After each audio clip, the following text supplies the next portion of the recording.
Welcome to the InfoQ podcast, a software engineering podcast brought to you by the same team behind InfoQ.com. InfoQ.com is a software engineering news site. The site aims to help progressive software development teams adopt new technologies. InfoQ also brings you QCon, the International Software Conferences. I'm Barry Burd, a professor at Drew University in Madison, New Jersey. I'm speaking with Wendy Closson. Wendy has over a decade of experience immersed in development and championing agile practices. She coaches technology leaders to manage effectively, respond reasonably, and navigate the choppy waters of business. Wendy, welcome to the InfoQ podcast. Thank you. Thank you for having me. Your title is Technologist Coach. How does technology influence your coaching? It's more the domain of expertise that I coach in. So I don't coach the technology, I coach the people using technology, software developers, CTOs, program managers. So the fact that you speak their language, understand the kinds of things that they've done is important to your work. Very much so. In what ways does it help?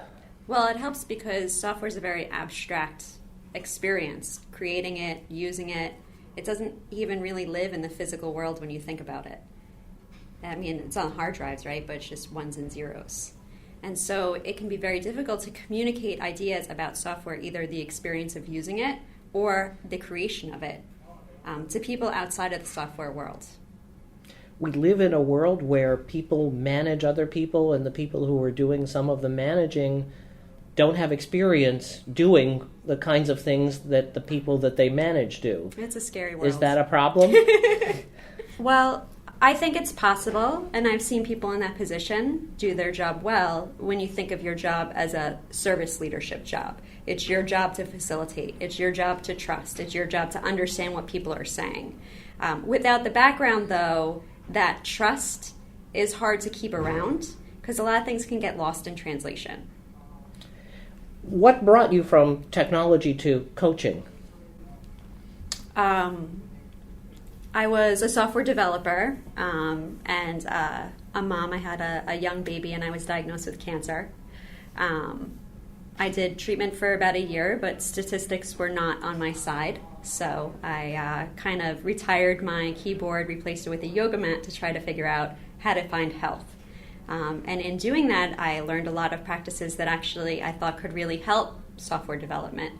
And I was also trained in executive coaching, so I kind of brought them back together, integrating the mindful practices with executive coaching and software development. So tell me about the kinds of practices that you profess.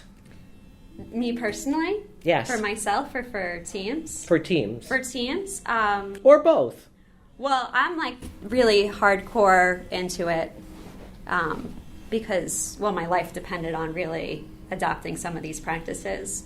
But for teams, maybe some meditation for individuals, depending on how open they are into it, how much they want it.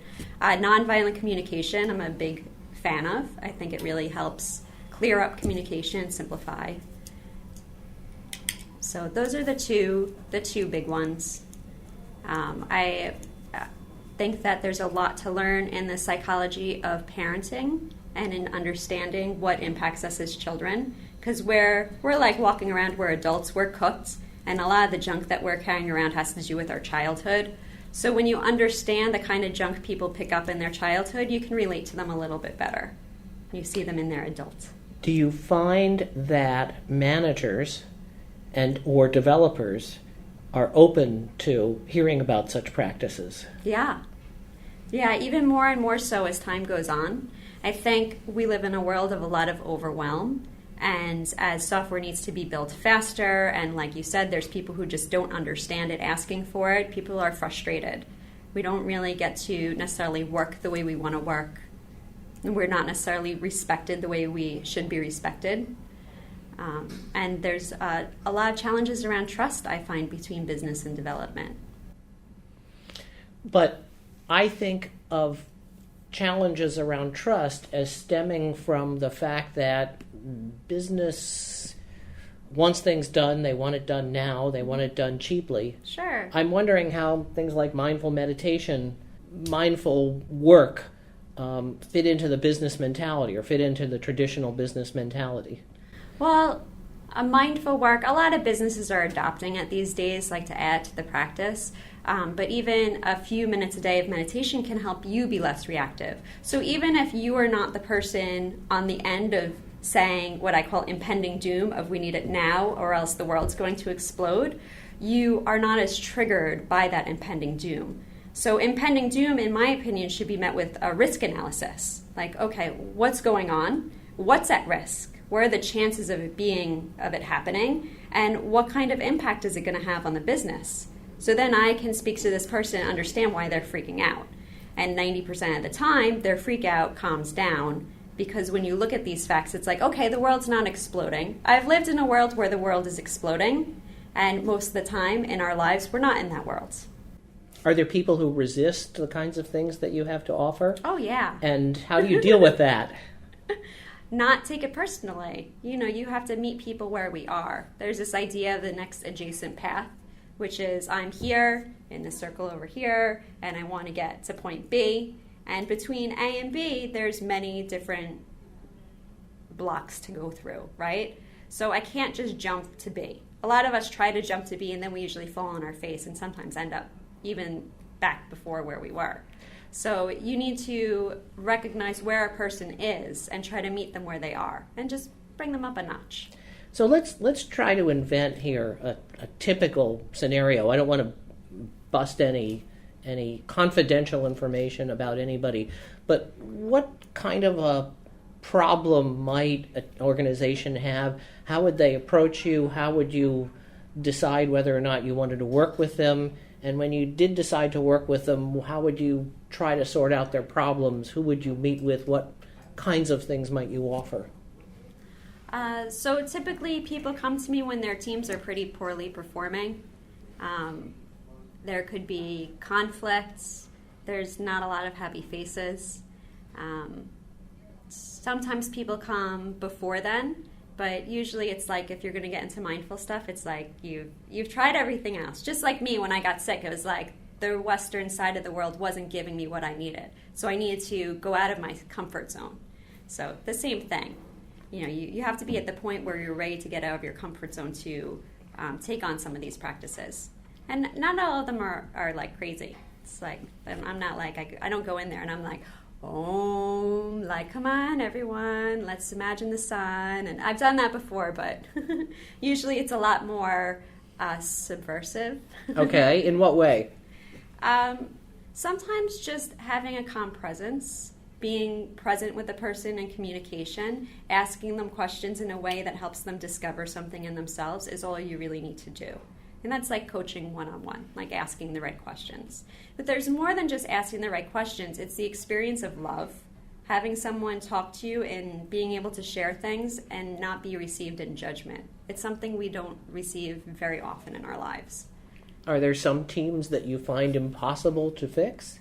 Yes, it's not my job to fix them. I can't fix them. The only person who could fix them are the people inside the team.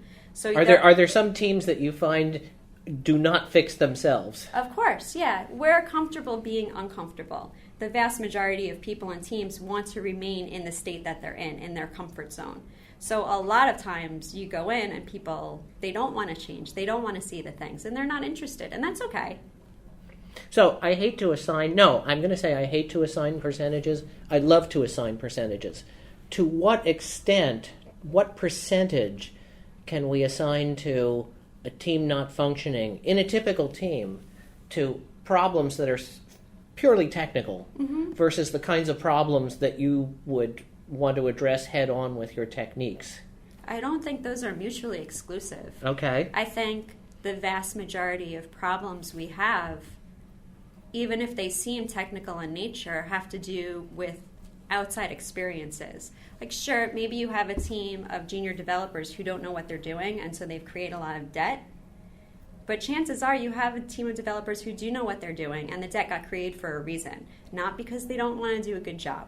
And not necessarily because people are just, throwing stuff down their throat. There's a lot of possibilities to create that place where you create code that's making bugs all the time, or there's some conflict between product and development.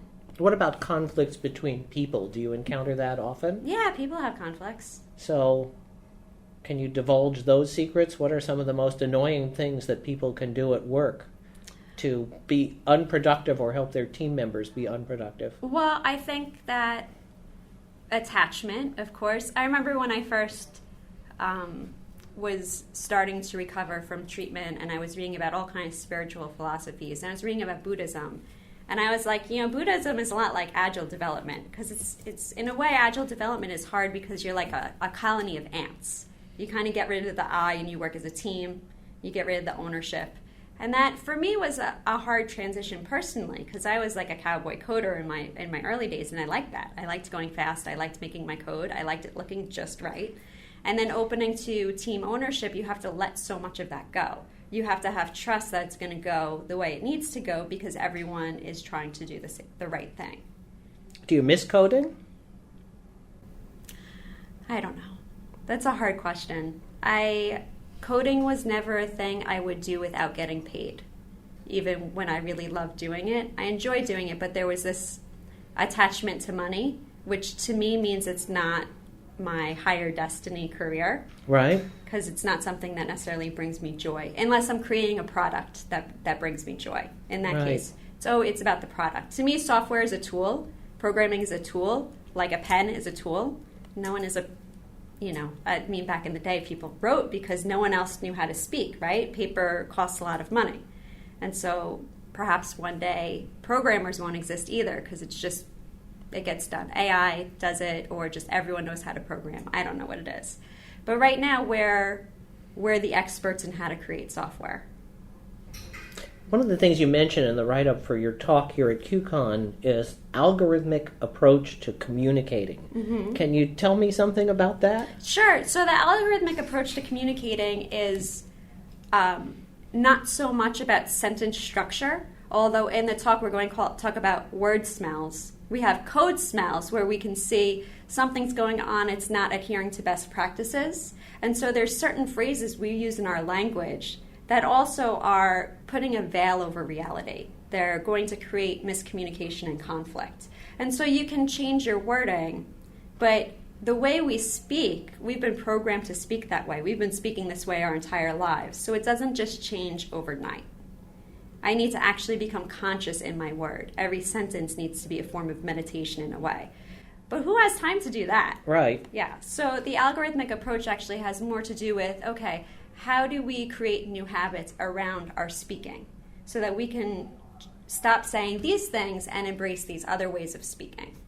So now I have two follow-up questions. One of them is, what are some of the terrible things that we say? Mm-hmm. Or what are some of the things that we say that we say terribly? And the other is, how do we fix it? So you fix it with practice, with changing. Like I said, we've been speaking this way. We have habits formed in our brain, right? We have our frontal lobe, which is our brain of consciousness and decision-making, and then we have our reptilian brain. And when our amygdala goes off, we're in our reptilian brain, which is most of the time, we're on automatic pilot. And so we need to make it so our automatic pilot actually is speaking with these terms. And so that was part two of the question. You asked two questions at once. I'm telling you backwards. So the part one, what are some things that we say that create conflict or miscommunication? And a big one is the word should. I call it should shame. So the word should implies judgment. When you say should in the past, in your own head, how do you feel? I should have done this. Terrible. Terrible, right? Right. That creates depression. It doesn't let you move forward. I should have done that. You change that word around to say, I could have done that. What happens? Still feel guilty. Yeah. I think I'd feel better if I said to myself, I can do this next time. You can do it next time. I will do it differently. Yeah, next time. I could have, and I didn't. Yeah. Next time, I'll do it differently. The should gets us stuck. And the same thing when we look at should outside of ourselves. That person should be doing this. That person should be doing that. Drive you crazy. Driving yourself crazy over something you have no control over. That person could be doing this. When we say could, then suddenly it's like, but why aren't they? It's a choice. It's all about choice. When we lose our choice, we lose our free will. Mm-hmm. That creates just lack of hope. That takes away everything. So what are some of the other things that we need to, what are some other words that evoke this? What I'm hearing is a notion of accusation. You should have done it this way. Yeah. What are some other things to avoid saying? There's, I feel like. So we say I feel like all the time. Now, by the way, in the 60s, that's exactly what they told us to say. I feel like. Well, I feel instead of this is the way it is or this is the way you are and so on. Well, sure, that's taking yourself. Away judgment. You want to put things on yourself, but 90% or more of the time when you say I feel X, you're not saying an emotion. I feel rejected. What is rejected? Rejected is a letter you get in the mail from college saying you didn't get in. Rejected is a lover standing you up. Rejected is someone telling you no. Okay. But rejected is putting a judgment on someone else's activity. I'm rejected because someone behaved a different way. Well, the way that we were told this story, again, I'm referring back to the human potential movement in the 60s, was that if instead of saying you're a so-and-so type person, you say, I feel such and such by your behavior, it's putting it's saying... putting it on you. So you're a step up, but we're going to evolve further now, right? Okay. We're taking it away from you, we're putting it on me. Yep. But I don't feel rejected. I'm heartbroken. Okay. If you have a real feeling, you could just say, I am. I am sad. I am happy. Okay. I am anxious. All right. I am rejected. When you're rejected, you may be anxious. Mm-hmm. But when I'm rejected, I'm heartbroken. Okay. So there's a problem because I'll say rejected, but you're not going to give me the response I need. You're not going to be able to give me empathy in the way that will fulfill my needs because your empathy of rejection is different than my empathy of rejection. Okay. So that's problem one with the I feel. The second problem with the I feel is putting judgment over someone else's actions. And a lot of times we'll treat them that way. I feel rejected because you didn't pick up my phone call. I'm going to treat you like you rejected me. Where you may have been doing a podcast. Had nothing to do with me. In the write-up for your talk for this conference, you mentioned authenticity in communication. Mm-hmm. Doesn't authenticity conflict with having an approach? And I'm making air quotes as I say the word approach. Yeah. What do you think? Well, I have two separate answers for this question. So the first answer I already gave, which is this is more about how we're going to change our habits to make this automatic. So it's not so much algorithmic in the words we're saying. Yeah. A little bit. But I think the interesting thing, this is the other side to that answer, is nonviolent communication is where a lot of these smells come from. And when you start to do nonviolent communication, or if you've talked to someone who does it, they seem very robotic in the way they're speaking because they're trying to be conscious in their words. And they're using words they're not usually used to using or comfortable with. So it does come off in the beginning when you start making these changes as a little awkward. But you have to get into the practice of it. You need to get into the practice of it. I have a friend who is very much against being politically correct. Okay. Is his notion of the world in conflict with yours? I don't see why. No? No. Political correctness is about saying things with the fear of displeasing others or offending someone. Where I think our word is a powerful tool. In a single word, you can elevate a population or you can destroy a friendship. So I think our word is valuable. So I like to be conscious in what I'm saying so that I can uplift people. However, you don't have to do that. So I'm going to make a blanket statement, and the blanket statement is to summarize what you're saying in half a sentence. Go for it. And I know that what you're going to say in response is, no, that's not quite what I'm saying. You've oversimplified it. Okay, we could do an improv style. I will say, great, and... Yeah, let's try it that way. And my blanket statement is, all you have to do is remember to phrase things so that you don't hurt other people. So that you don't hurt, so that you don't jostle, so that you don't offend your team makers? I'm sure that what I'm saying is oversimplifying your case. Please tell me how. Okay. So it's really, if we're going to turn it back, it's all about you, right? We hurt other people in our communication. Well, sometimes we could just be mean, or sometimes we can be manipulative. But a lot of times it's because we trigger something in them. We say something that triggers an emotional response in them. And so this is about avoiding phrases that trigger responses, and also trying to use language that will just help people understand you. Something that's universal for people is feelings. We've all felt sad. And needs. Sometimes we need to be acknowledged. We need love. We need connection. We need community. And so when we can talk in a way so that we're at this level, like the heart level, where we're really trying to connect with those things and not how we got there, that's like the mind level, we can communicate more clearly. Do good prose and good software have anything in common? Yeah. Simplicity is divinity. So simplicity in code is where someone can look at your code and understand your intention. They can understand the contracts and responsibilities and understand what's going to happen when they make a change. The same thing in communication in real life. It is if someone can understand what is your intention, what are your contracts, what are your responsibilities.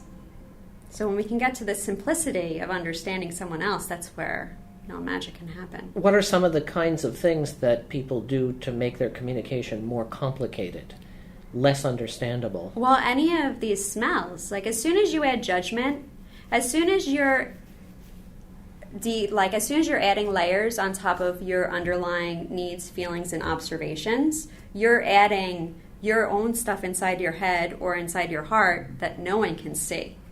So that's where it starts getting complicated. You're a black box. We don't think of ourselves as black boxes. Sometimes we think like, oh, I can't believe they said that to me when I'm upset, but did you tell anyone you're upset? We think people think like us, even though we say in our head, no, people don't think like me. I know people don't think like me. But we still treat people like they think like you. We still treat people like they feel like you for the reasons you do. Well, because it's the only reference that we have. Exactly. Right. Yeah. But what about communicating a story that is of necessity ugly? A person really isn't carrying their weight in a team. Yeah, those can be really hard conversations. So this is where you really need clarity and responsibility. Like, this is what you're responsible for.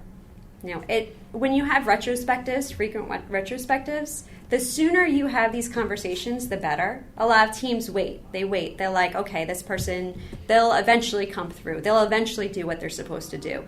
I've had people come to me complaining about a person, their role, wanting me to coach them, but they've never told the person what is success. Like, what is your role? What is your B point? These are very simple things you can change to help improve someone. So let's say you make that clear. You say, this is by this date, you need to do these things, X, Y, and Z. And then let's say they don't make that date. Well, you need to tell them beforehand what's going to happen. And you need to help them too.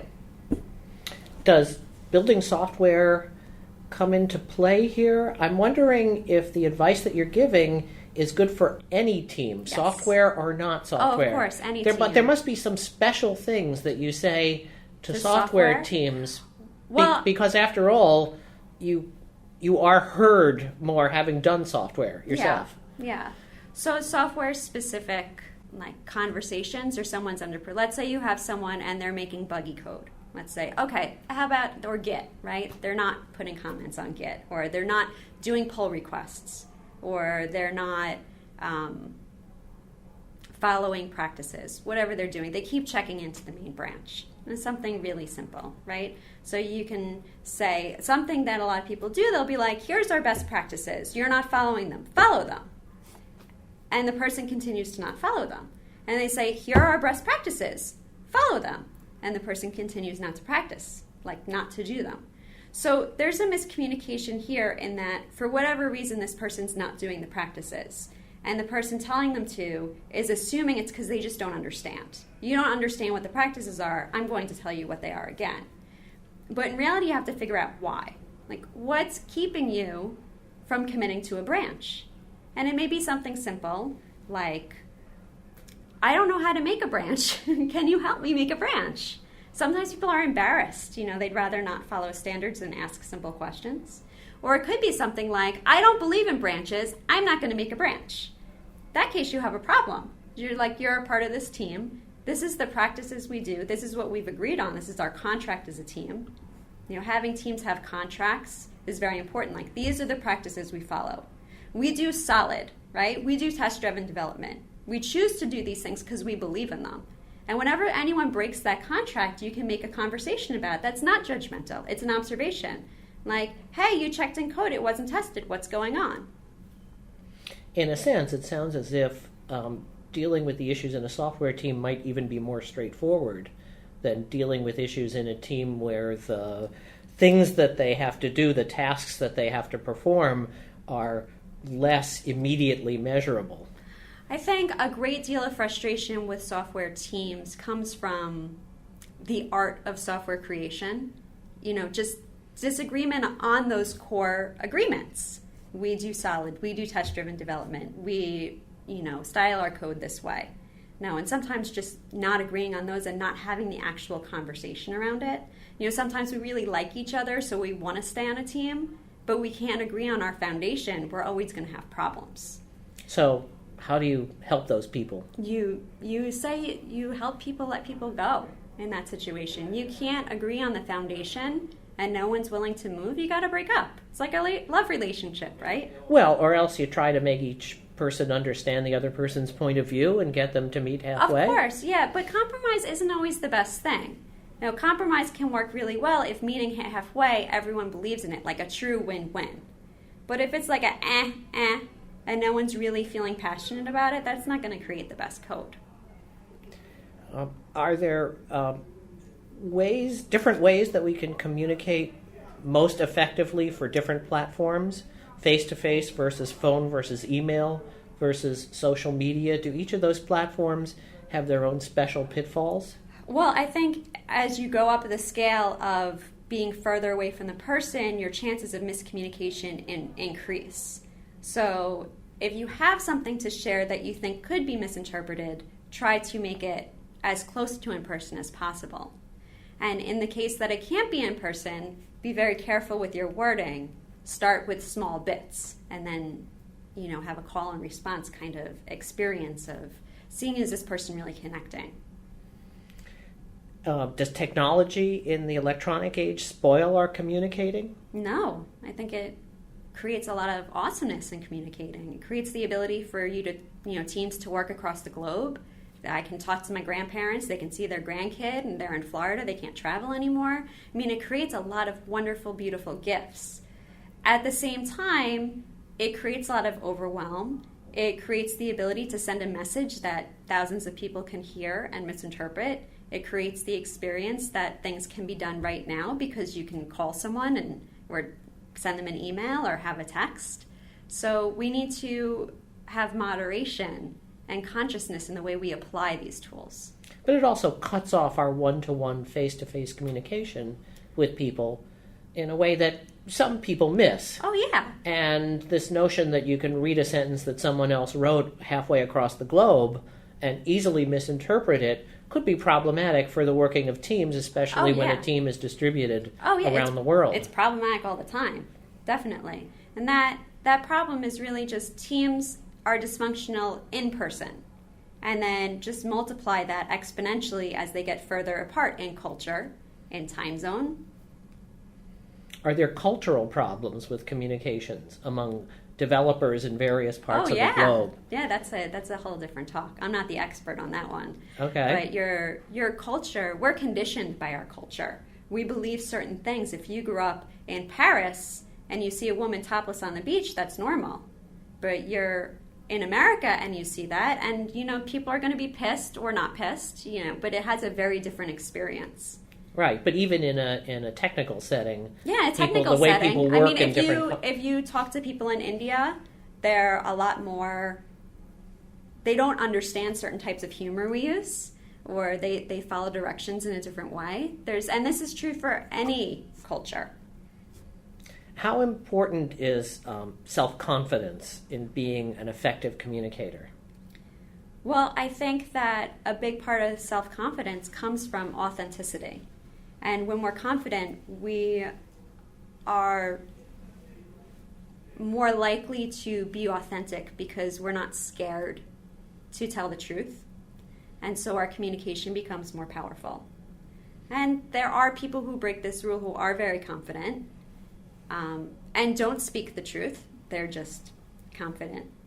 And, that will last so long before trust is broken. Can a developer be productive without being a good communicator? Yeah, I think it depends on your definition of productivity. To me, as I said earlier, programming is a tool to solve a problem. So do they understand the problem? Do other people have to understand the code? I've seen developers who are great at communicating intention in their code. And that's the most important part. Can you see the intention in their code? And that's great. They'll create great code. But if that same person isn't connected to the solution and understanding that, it doesn't matter what their code is. So you do need both. But it's always possible for them to be on a team where other people on the team are really great at understanding the solution. And then they work together. You've been a champion of agile practices. Is a good communicator necessarily agile in one way or another? No, definitely not. No, I think that agile practices rely on good communication. You need to be communicating with the product owner. You need to be communicating with each other for team ownership. You need to be communicating to continually evolve, talk about what's going right, what's going wrong. But these are not exclusive to agile. You could be in a waterfall environment and communicate. I would even say with waterfall, it's super important to communicate because otherwise you're going to get the wrong thing built. I wasn't talking about, strictly speaking, agile in the technical sense versus waterfall in the technical sense. I was thinking of a certain agility in being able to communicate with others. Oh, being agile gives you an ability to communicate more easily. If you're not as agile, it may be more difficult to communicate. So it is, in some sense, a necessary property of... I wouldn't call it necessary. It really depends on the type of communication. We'll have different styles, different mediums. If you're not as agile, maybe your best communication medium to get your thoughts out is to blog, not necessarily do an interview. So speaking of interviews, I have 3 specialized communicator roles. I teach college full-time, I write technology books for novice developers, and I write technology articles. Are there any tips that apply especially to my tasks? Did you want to schedule a consultation? Not explicitly. Well, you just named 3 different mediums. Well, let's pick one of them. Is there a particular realm in which, say, either I like how your body posture just changed. Absolutely. You're like, okay, I'm not going to be facing you this whole time, and now, it has to do with me. Absolutely. Let me open up to receive. So choose a medium. Which one are you most interested in improving? Well, let's talk about writing technology articles. Okay. In what sense can a person communicate better in that realm? Well, I think the most important part in technology articles is understanding your audience. What level are they at? What do most people understand? Because that's if they're not able to comprehend the material, you're not going to be able to communicate with them very well. Of course. And what can I do best to make that happen? I think asking questions of the audience, knowing, saying, okay, what do you understand, what not? Like user testing. Right. Now, but when you're writing, and here it is, and it's on paper or on a blog, you don't get that immediate feedback. So what do? What happens? How do you understand your audience when you're not in a medium where you're going to get immediate feedback? I don't know. Oh, okay. Are you omniscient? When you're not going to get immediate feedback, I think knowing an audience without immediate feedback, you could do some research, like look at other popular blogs or books that audience likes, see what they do that people enjoy, do some research. You mentioned Andrew Carnegie in your write-up for your talk. Andrew Carnegie was all about influencing people. And I'm wondering, does it compromise our work if we put effort into influencing people? So this is a good question. I think this is the most important question you're asking me, because I think influencing people is a very important part of the job of the software developer. We're the experts in what we're creating, and people who do not know the ramifications of our decisions are asking us to do things for them. And if we're not able to influence them, we're not going to be building great products, and we can potentially hurt a lot of innocent people. You've been listening to the InfoQ podcast. I'm Barry Burd. I've been speaking with Wendy Closson, who coaches technology leaders to manage effectively. Wendy, thank you for being here. You're welcome. Thank you.